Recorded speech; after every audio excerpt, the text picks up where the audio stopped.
فضائل پڑھوں یا مصائب آپ گریا کریں گے، اس لیے کہ بات مثال دینے کی ہے۔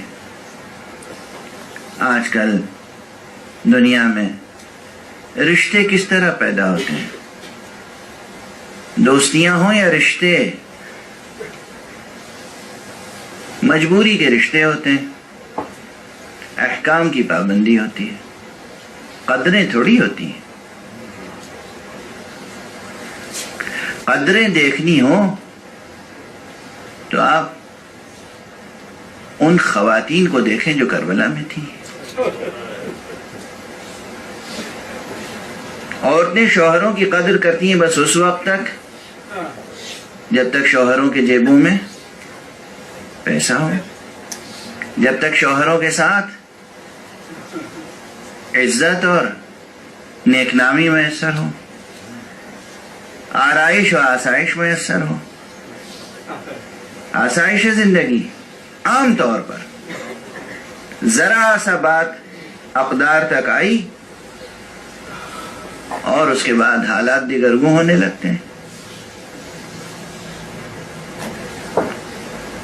کربلا کی کیسی بیویاں تھیں اور کیسی مائیں تھیں،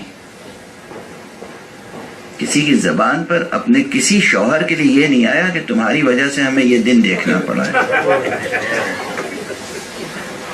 اسے کہتے ہیں وفا، اسے کہتے ہیں محبت، اسے کہتے ہیں قدردانی، یہ اقدار کی زندگی۔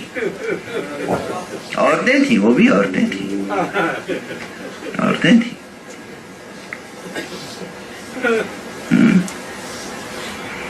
اور صرف سرکار سید الشہداء تک بات نہیں ہے یہ،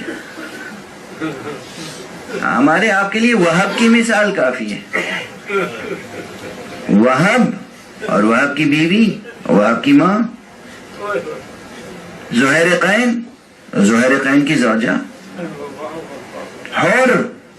حور کی زوجہ، حبیب اور حبیب کی زوجہ۔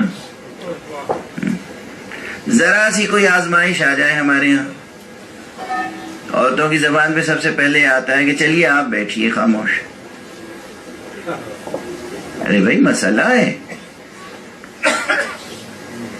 حق ادا کرنا ہے، عافیت کوشی نہیں۔